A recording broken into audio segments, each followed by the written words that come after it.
एक गांव में एक घना जंगल था। उस जंगल में बहुत से जंगली जानवर रहते थे। इसी वजह से वहाँ कई शिकारी शिकार के लिए आते रहते थे।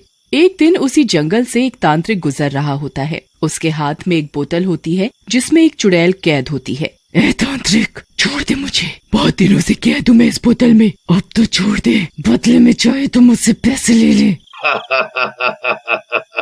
यहाँ भी रिश्वत? अरे चुड़ैल, मैं तांत्रिक भला पैसों का क्या करूँगा, लेकिन अगर तुझे छोड़ा तो तू लोगों को बहुत नुकसान पहुँचाएगी, इसलिए तुझे तो मैं कोनी छोड़ूं। लेकिन जैसे ही तांत्रिक थोड़ा आगे बढ़ता है, उसका पैर नीचे एक पत्थर से टकराता है और वो गिर जाता है। उसका सर जमीन से टकराता है, जिसकी वजह से वो बेहोश हो जाता है। बोतल उसके हाथ से छूटकर टूट जाती है। बोतल के टूटते ही चुड़ैल बाहर आ जाती है।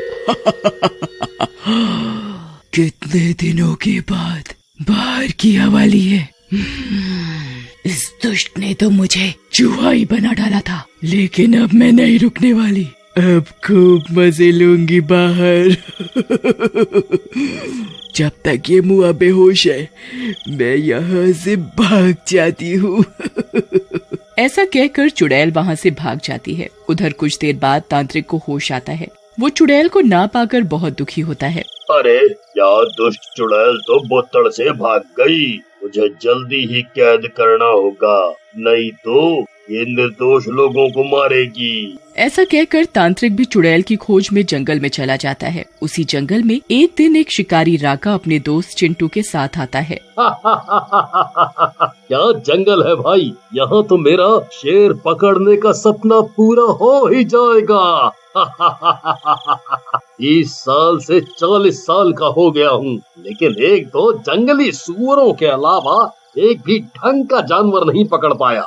हाँ, बात तो सही करत हो राका भैया, लेकिन हम शेरों को पकड़ेंगे कैसे? वैसे भी आप कमजोर हैं शिकार में। मुझे तुमसे इस तरह के जवाब की उम्मीद थी। चल देख छोटे, मेरा प्लान।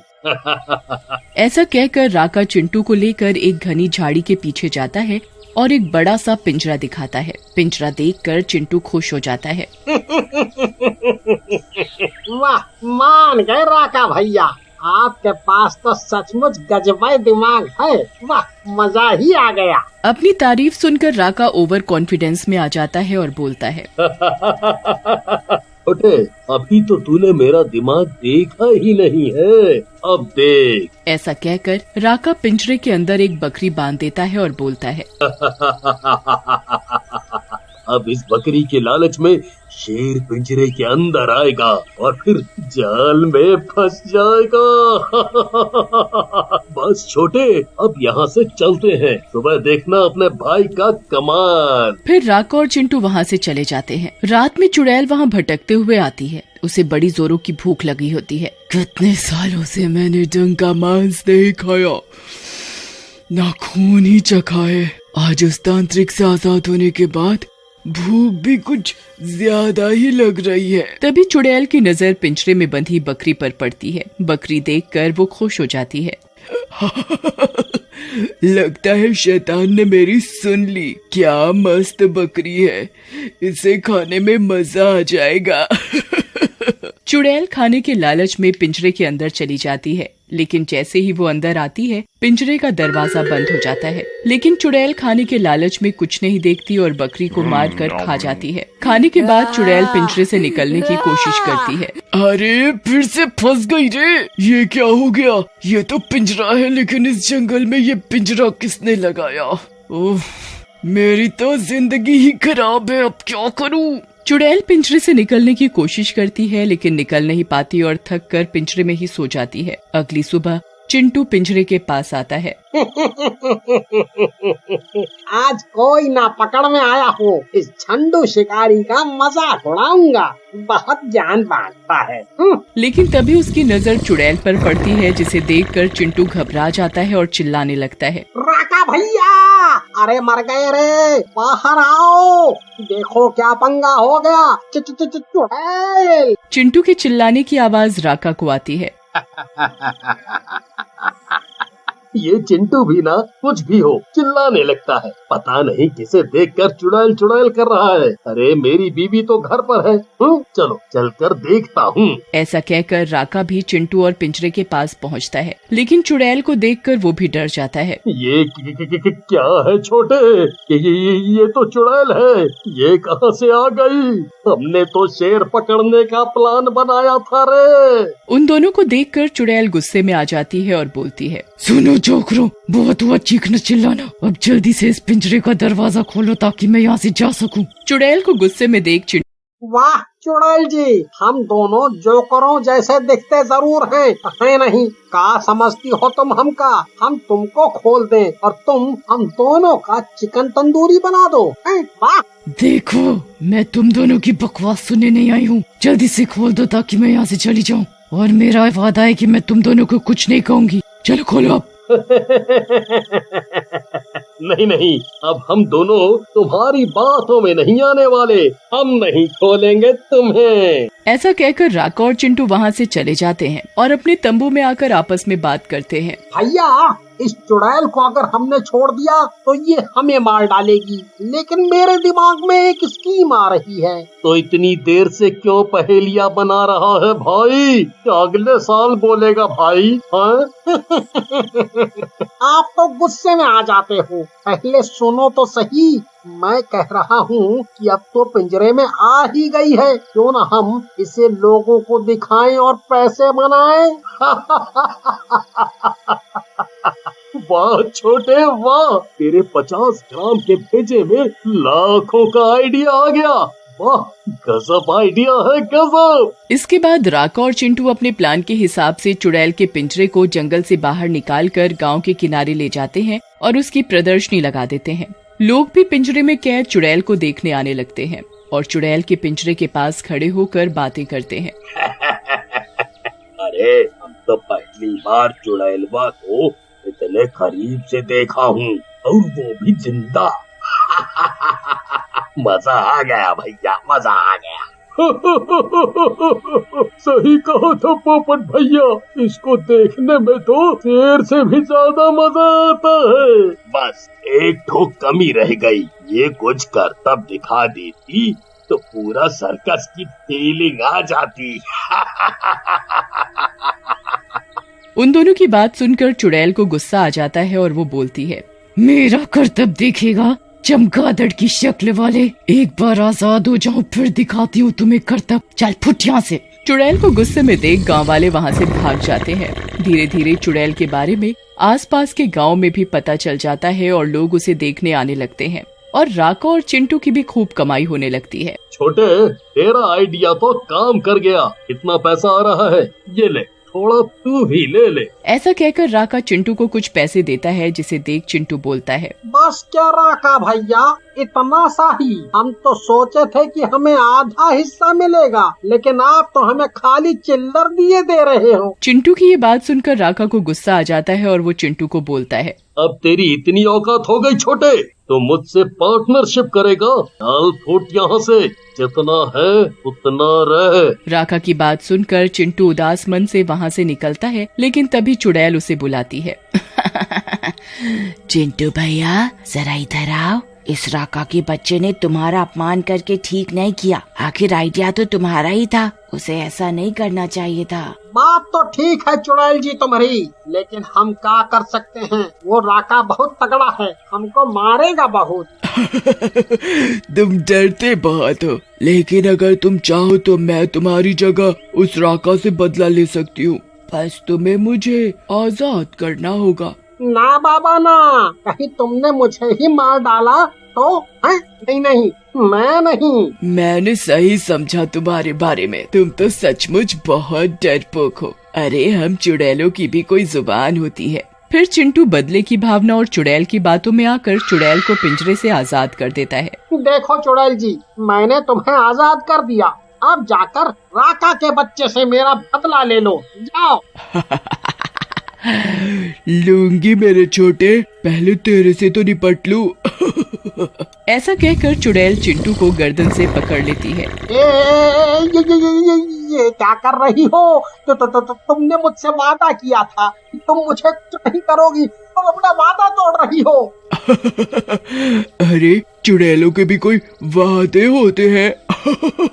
ऐसा कहकर चुड़ैल चिंटू को मार डालती है। उधर चिंटू की आवाज सुनकर राका भी आ जाता है और चुड़ैल को देखकर बोलता है, तुम बाहर कैसे आ गई चुड़ैल?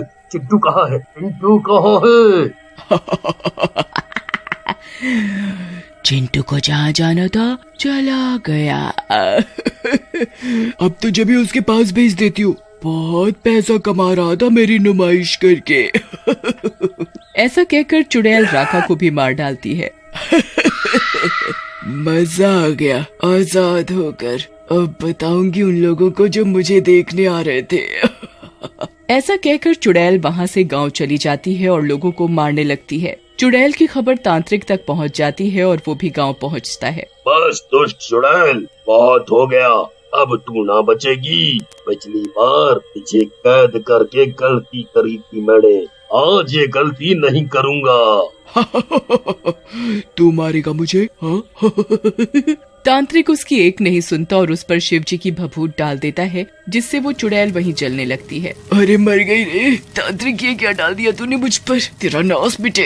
कुछ ही पल में चुड़ैल जलकर राख हो जाती। वो एक काली और घनी अंधेरी रात थी। विहान, अंकुश, प्रीति और काजल चारों कॉलेज के दोस्त विहान का बर्थडे सेलिब्रेट करने के लिए एक रिजॉर्ट जा रहे होते हैं। रास्ते में जाते समय प्रीति कार की खिड़की से एक सुंदर सी नदी देखती है। वाह, क्या सुंदर नदी है ये, कितना खूबसूरत नजारा है। हाँ यार, लेकिन जैसे ही वो लोग आगे निकल जाते हैं, अचानक से वो नदी गायब हो जाती है। ओ नो, वो नदी अचानक से गायब कैसे हो गई? ये सब क्या था? पता नहीं काजल, ये काफी हैरानी वाली बात है। ये रास्ता बहुत हॉन्टेड वाइब दे रहा है यार मुझे। अरे क्या तुम लोग भी ना, देखो सामने एक मंदिर है, उसमें एक पंडितायन पूजा कर रही है। हाँ देखो तो। थैंक गॉड, अब मेरी जान में जान आई। हाँ, मैं भी बहुत डर चुकी थी। देखते ही देखते रिजॉर्ट आ जाता है। रिजॉर्ट बाहर से काफी सुनसान और डरावना लगता है। ये रिजॉर्ट है या कोई भूत बंगला? प्रीति, काजल, ये कैसा रिजॉर्ट चूज किया तुम दोनों ने? कहाँ है ये भूत बंगले जैसा? अरे अंदर से बिल्कुल सुंदर है। ये रिजॉर्ट देखोगे तो फैन हो जाओगे। चलो चलो, अब कुछ ही देर में 12 बजने वाले हैं। हमें विहान का बर्थडे केक भी तो कट करना है। चारों रिजॉर्ट के अंदर कदम रखते हैं और चेक इन करके अपना अपना सामान रखकर रिजॉर्ट के टेरेस पर विहान का बर्थडे केक काटने के लिए चले जाते हैं। तभी वहां पर केक पर लिखा होता है, हैप्पी डेथ डे। ये कैसा घिनौना मजाक है गाइस, आज मेरा बर्थडे और तुमने इस केक पर हैप्पी डेथ डे लिखवा कर लाया है? हाँ प्रीति, ऐसे मजाक भी कोई करता है क्या? नो गाइस, मैंने ऐसा कोई मजाक नहीं किया। इस केक पर पहले हैप्पी बर्थडे ही लिखा था। मैंने अपनी आंखों से देखा था केक शॉप में पैक करते समय, लेकिन अभी ये विहान, मेरा विश्वास करो, माँ और पापा की कसम, इस केक पर मैंने हैप्पी बर्थडे लिखवाया था। मैं तुम्हारे साथ बर्थडे के दिन ऐसा मजाक क्यों करूंगी भला? ओके एनीवेज, चलो अब केक काट लेते हैं। इतने सालों की दोस्ती रही है हमारी प्रीति, मैं जानता हूँ कि तुमने नहीं किया ये, शायद कोई और केक आ गया हो तुम्हारे पास। छोड़ो ये सब। हाँ विहान, वही मैं भी कह रही थी कि केक काटना एक रिवाज है, भले ही उस पर कुछ भी लिखा हो। विहान उस केक को काटता है और सभी को खिलाता है। थोड़ी देर बाद सभी अपने अपने कमरों में सोने जाते हैं और तभी प्रीति को विहान के केक पर जो लिखा था वो सोच सोच कर काफी हैरानी हो रही होती है। ऐसा कैसे हो सकता है?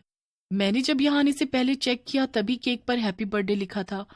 शायद सच में मैंने कोई गलत केक उठा लिया। शायद प्रीति को नींद ही नहीं आती और इसलिए वो ऊपर टेरिस पर खुली हवा में जाती है।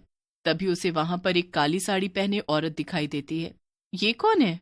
ये औरत? हेलो, आप यहाँ पर क्या कर रही हैं? वो भी इस वक्त।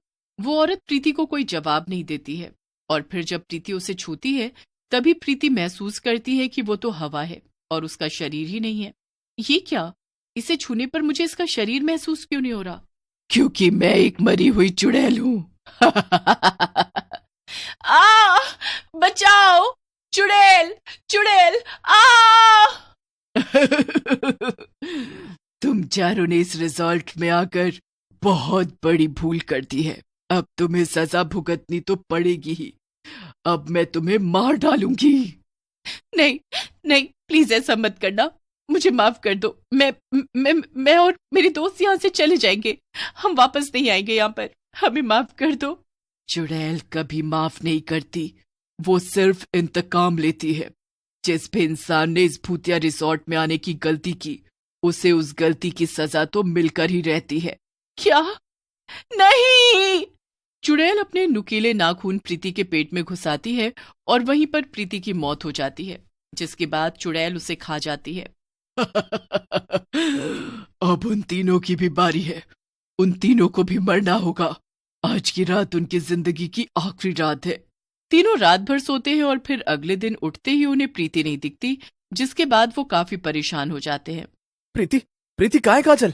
नहीं पता, रात को मैं इतना थक गई थी कि मैं एकदम से घोड़े बेचकर सोई गई। गाइस, ये देखो, मुझे उसका मैसेज आया है। उसने कहा है कि रात को उसके घर पर किसी की डेथ हो गई है, इसीलिए उसे रात को ही निकलना पड़ा यहाँ से। लेकिन हमें बताकर तो जाती, वो अकेले कैसे गई होगी? क्या पता विहान। खैर, अब वो तो जा चुकी है, चलो हम तीनों क्यों टाइम वेस्ट करें, लेट्स डू पार्टी। हाँ। जैसे ही काजल स्विमिंग पूल में स्विमिंग करने जाती है, वैसे ही उसे ऐसा महसूस होता है कि कोई पानी के भीतर से उसके पैर खींच रहा है। ये क्या? मुझे ऐसा क्यों फील हो रहा है कि जैसे कोई मेरा पैर खींच रहा हो? ये सब क्या हो रहा है? काजल को कुछ समझ नहीं आता। थोड़ी देर बाद अचानक से उस पानी में ढेर सारे भूत आते हैं और काजल को चारों तरफ से घेर लेते हैं। उन सभी को देख काजल के हाथ पांव सुन्न पड़ जाते हैं। आ! भूत! भूत! बचाओ! अंकुश! विहान! छोड़ दो मुझे। अगर मुझे पहले पता होता कि ये भूतिया रिजॉर्ट है तो मैं यहाँ अपने दोस्तों के साथ आती नहीं, बिल्कुल नहीं आती। मुझे माफ कर दो, छोड़ दो मुझे। लेकिन वो भूत उसकी एक नहीं सुनते और उसके करीब आने लगते हैं और फिर वो सब उसे खा जाते हैं। काजल स्विमिंग पूल में ही मर जाती है। जब अंकुश और विहान नीचे पहुंचते हैं तभी स्विमिंग पूल का पानी लाल हो चुका था। अरे, स्विमिंग पूल का पानी लाल कैसे हो गया अचानक से? हाँ यार, और ये काजल कहाँ है? उसने तो कहा था कि वो स्विमिंग करने जा रही है, लेकिन वो तो स्विमिंग पूल में है ही नहीं। तभी अंकुश और विहान घबरा जाते हैं और वो दोनों काजल को पूरे रिसोर्ट में यहाँ से वहां ढूंढने लगते हैं। तभी उन्हें टेरेस पर मरी हुई प्रीति का कंकाल दिखाई देता है। उसके मांस को चुड़ैल ने पूरी तरह खा लिया था। विहान देखता है कि उसके कंकाल के हाथ में अब भी वो ब्रेसलेट है जो प्रीति पहनती थी। अंकुश, ये तो प्रीति के ब्रेसलेट है और ये कंकाल किसी औरत का है। इसका मतलब प्रीति की मौत हुई है। तभी अंकुश को प्रीति के पिताजी का कॉल आता है। और बेटा, कैसा चल रहा है तुम्हारा बर्थडे ट्रिप? कहाँ है विहान? बेटा, हम तुम चारों को बहुत मिस कर रहे हैं। अंकुश समझ जाता है कि प्रीति के घर पर किसी की डेथ नहीं हुई है और जब वो कॉल कट करता है तब उसके चैट्स में वो मैसेज भी नहीं होता जो प्रीति के नंबर से उसे सुबह आया होता है। ये नहीं हो सकता। प्रीति, तुम हमें ऐसे छोड़कर नहीं जा सकती हो। प्रीति, ये सब क्या हो गया? अंकुश, लेकिन ये सब कैसे हुआ? किसने मारा प्रीति को? तभी ऊपर से अंकुश जब नीचे की तरफ देखता है तभी उसे स्विमिंग पूल के पानी पर काजल का कंकाल भी तैरते हुए दिखता है। ये दृश्य देख फिर से उसके रोंगटे खड़े हो जाते हैं। काजल! ये क्या? इसका मतलब स्विमिंग पूल में काजल की मौत हुई है और इसीलिए स्विमिंग पूल का पानी लाल रंग में बदल गया। ये सब क्या हो रहा है विहान? काजल और प्रीति को कौन मार सकता है? तभी उन्हें वहां पर भूतों के हंसने की आवाज सुनाई देती है। ये तो भूतों की आवाज है। इसका मतलब यह है कि ये रिजॉर्ट एक भूतिया रिजॉर्ट है और यहाँ पर भूतों का बसेरा है। अंकुश और विहान जैसे ये बात आपस में एक दूसरे से बोलते हैं तभी तुरंत उनके सामने वो सभी भूत प्रकट हो जाते हैं। अब हम तुम दोनों को नहीं छोड़ेंगे, तुम दोनों की मौत तो आज तय है। अंकुश और विहान दोनों बहुत डर जाते हैं और तभी वो दोनों अपने कदम पीछे की तरफ करने लगते हैं और इसी कारण अचानक से विहान टेरिस से नीचे स्विमिंग पूल में गिर जाता है। विहान के नीचे गिरते ही सभी भूत अंकुश को मारकर अब विहान के पास भागते हैं। तभी विहान को उस मंदिर की याद आती है जिसे उन चारों ने आते वक्त देखा था। विहान तेजी से रिजॉर्ट के बाहर भागने लगता है और वो मंदिर के पास जाता है, लेकिन उसे मंदिर के बाहर ही वो पंडिताइन दिख जाती है। क्या हुआ बेटा, कोई परेशानी है क्या? वो पंडिताइन जी, भूतिया रिजॉर्ट। विहान उस पंडिताइन को सब कुछ बता देता है जिसके बाद वो उसके साथ चलती हैं। तुम्हें घबराने की कोई जरूरत नहीं है विहान बेटा, मैं हूं ना, मैं उन सभी भूतों को आज खत्म करके ही रहूंगी। लेकिन विहान देखता है कि उस पंडिताइन के पैर तो उल्टे हैं। ये देखकर उसके हाथ कांपने लगते हैं और सांसें थम जाती हैं। वो रुक जाता है। क्या हुआ, तुम रुक क्यों गए? तुम एक चुड़ैल हो, तुम्हारे पैर उल्टे हैं। तो आखिर तुम्हें पता चल ही गया, अब क्या कर सकते हैं। अब तो मुझे अपने असली रूप में आना ही होगा। तभी चुड़ैल अपने असली रूप में आती है और चुड़ैल को हवा में उड़ते देख विहान के पैरों तले जमीन खिसक जाती है। चुड़ैल विहान को पकड़कर उस भूतिया रिजॉर्ट में ले जाती है। तुझे क्या लगा भूतों को हराना इतना आसान है? मैंने तुझसे यहाँ आने से पहले ही वादा किया था, याद है? उस केक पर हैप्पी डेथ डे लिखा हुआ था, वो मैंने ही तो लिखा था। और आज तेरा जन्मदिन नहीं, मरण दिन होगा, मरण दिन। इतना कहकर वो चुड़ैल विहान को भी खा जाती है और इस तरह भूतिया रिजॉर्ट में जो कोई भी जाता उसका यही हाल होता। ऐसा माना जाता है कि आज तक उस भूतिया रिजॉर्ट में उन सभी मरे हुए लोगों की आत्माएं रातों में